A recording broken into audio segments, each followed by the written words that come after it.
Hello chess fans, this is Rick from Chess to Impress with number 111 in the series Viewers Games. It is the turn of Willem Friesema, an American with a very Dutch name. Hi Rick, a few months ago I sent my game against A. Benesa for analysis, but I didn't add much description, so I'll give that now. Back in 1992 I was working as a computer programmer for an options trading firm in downtown Chicago, and some of my fellows and I created a team that played in the Chicago Industrial Chess League. I played Benesa in the second round of the playoffs. Time control for the game was 1.5 hours, if I remember correctly. My rating back then was 2135 and Benesa's was 2180. Thanks for doing such a good job on Chess to Impress. I enjoyed very much, says Willem. And Willem has been very kind in sending a donation through PayPal. If you would like to support the channel through PayPal, that would be very much appreciated. The PayPal link is in the description box. Let's have a look at Willem's game. He opened with e4. He was white. And his opponent A. Benesa played c5. d4, c takes, and white plays the Smith-Morra gambit. White gives up a pawn for a quick development. Black accepted the gambit. Knight takes. Black has made all his moves, his 3 moves with his c-pawn so far, and white already has a pawn in the center and a knight developed. Here knight c6 is the main move, but d6 was played, that's also playable. Several move orders are possible here. Bishop c4 from Willem, e6, knight f3, a6, to make sure there's no knight or bishop coming to b5. White castled and b5. 7 pawn moves in a row to start the game. I did a recent video in the This Piece Rules series on games being won with only pawn moves. You may want to have a look at that on the Chess to Impress channel. b5 is kicking the bishop. Bishop went back to b3 and bishop b7, the first move from a piece. Black is threatening to win a second pawn with b5, b4, kicking the knight, and then this pawn will be unprotected. But that would be very dangerous because black has no development and white already has developed 3 of his minor pieces and has castled his king. So going after the e4 pawn would not be very wise anyway. Queen e2, protecting the e4 pawn just in case. And here knight d7 is a game I found in the database as played at grandmaster level, but knight c6 was black's choice. Rook d1, rook c8, bishop f4 and queen c7. Black is taking the queen out of the range of the rook on d1. Rook a to c1, putting the other rook vis-a-vis the queen on c7. That will give white some tactical possibilities. And now black neglects the development of his king side and makes another move with his rook and queen that have just moved. And that will get him in trouble. Knight f6 is really the move here. Complete development, develop that bishop and then castle the king. But rook d8 was played by black. The engine gives a very spectacular line here as the best option for white. The engine wants to play knight d5. Nice move, because if you take that knight, then there is e takes d5, which is check. The queen gives check to the king. The knight is hanging. The knight is also pinned. And this is good for white. The variation goes further like this. Queen e7. And now you cannot take the queen because then the knight will take back. And black has saved his piece. The line is very spectacular. White then takes on c6 and gives up the queen that's unprotected on e2. And after c takes b7, the engine says white is better. But this is very difficult to find over the board. After rook d8, white played queen e3.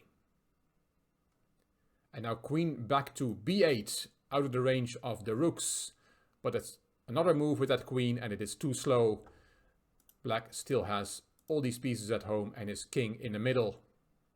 The engine wants to play e5 here, but Willem plays it differently and plays another good move, knight g5.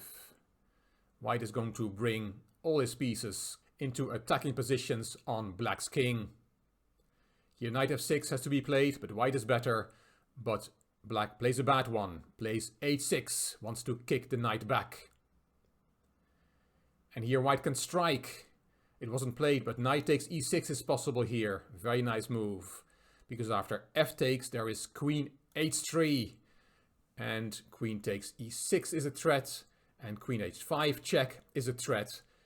And black is not going to survive this with the king in the middle and all white's pieces attacking.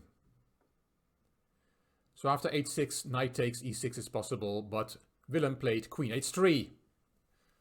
Clever move. Also keeping an eye on e6, pitting the pawn because the rook is hanging.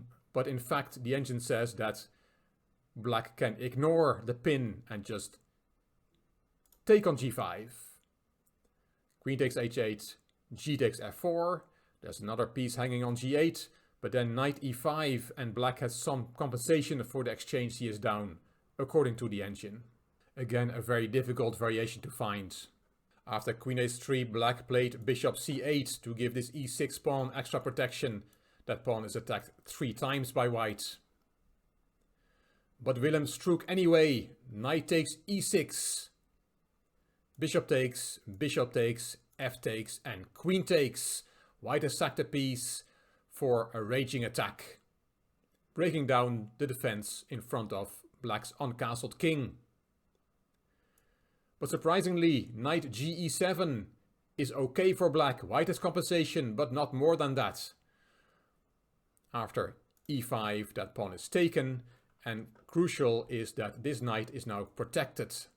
But after queen takes e6 check, black blundered. He interposed the bishop instead of the knight. And now e5 does work.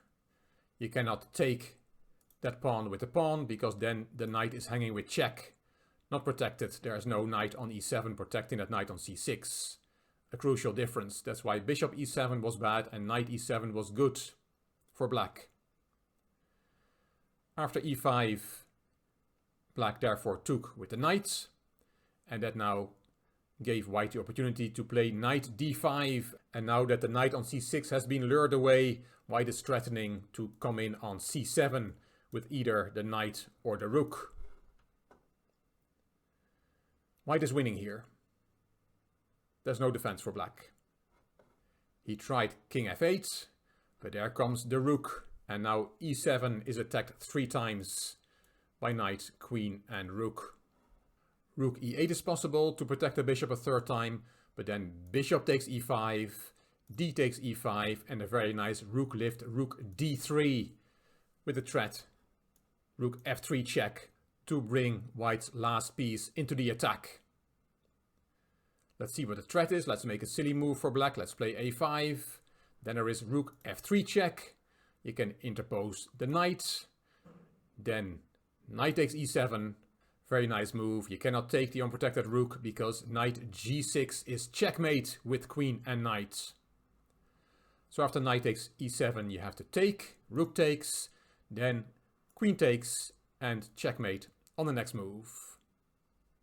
So that after rook f3 check and then knight f6, you cannot interpose the bishop instead because this is checkmate on the spot. So back to that rook lift with rook d3, threatening rook f3. We saw now white's idea. There's one nice variation that the engine gives, that is queen d8. Then also knight takes e7 and the rook is unprotected on d3 and black threatens checkmate. But after knight g6 check, black has to give the queen. Queen takes, and white is winning here. Knight e7 is the only move, then you take on a6, and white is material up, and also black still has a very unsafe king, and a rook in the corner that's not doing anything. Winning position for white. We saw some nice variations, back to the game, rook c7, attacking that bishop 3 times, and we just looked at what happens after rook e8, black trying to defend that bishop again. In the game, black blundered, played knight f7, and that leads to a forced checkmate. After knight takes e7, Benissa resigned and Willem Friesema had won a very nice game. A typical Smith-Morra game, white giving up a pawn in the opening for quick development, and we saw a piece sacrifice, and we saw indeed that black succumbed because of lack of time, he was not developed, and lack of space, and the king in the center. Why did he resign? If you take the rook, then knight g6 checkmate is there again. And if you take back on e7, then there is a forced checkmate with queen takes, king only move, and this is also checkmate. Very nice game, Willem. Played in 1992, a long time ago, in the Chicago Industrial Chess League. Thank you very much for sending me this game so I could share it with the Chess to Impress community. And as said, thank you very much as well for your very generous PayPal donation. And what about our game, Rick, against the Chess to Impress viewers? We have arrived at move 17. Your move was not very difficult this week. Let's put the position on the board. A4 and A5, you played B6 and I took. And what did you play on the 17th move?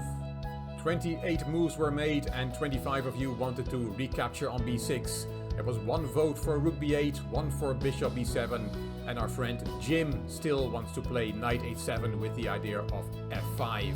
He's sticking to his plan. A little bit of discussion in the comments on the Rook B8 move. Jack said Knight takes B6 is so obvious, however anyone else likes Rook B8. Mr. T said I was not able to vote on the last move but would have liked Rook B8 then. For now I think we have to deal with the pawn, maybe Rook B8 afterwards. Like it as an idea, but we need to get rid of that pawn. And Mr. T also says, looking at it again, if we play Rook B8 now we lose our pawn. Our A pawn. It's attacked by Rick's rook and his bishop on E2. We'd best leave our rook on A8 for now I think. And the LOL videos did stick to the Rook B8 move anyway. But Mr. T was right, if you play Rook B8 then I probably would have taken that pawn on A6, which is attacked by two of my pieces and only defended by your bishop. That would be very good for white. But the move that you played is taking back on B6, keep the A6 pawn protected. But I'm going to put more pressure on it. My move here is Rook A1 to A2. And my plan is to double up on the A file and gang up on your A6 pawn. So it is your turn again. What would you play in this position after the move Rook A2 from white? You can take part in this game by putting your move in the comment section underneath this video.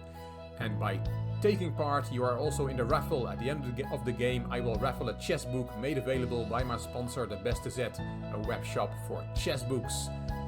So please let me know what would you play here on your 18th move for black. And I'm looking forward to seeing your entries in the comment section. I hope you will take part in our game. And I hope you enjoyed this video. If you did, please give it a thumbs up, please subscribe to the Chess to Impress channel, and please leave a comment. I will read them all and I will reply to them all. If you like the video, if you like the Viewers Game series, it would be great if you could share it on social media by clicking the share button on YouTube. If you would like your game to be analyzed, you can send it to me by email to classroomchess64@gmail.com. You can find me on Instagram, on Twitter and on Facebook. This is Rick for Chess to Impress. Thank you for watching.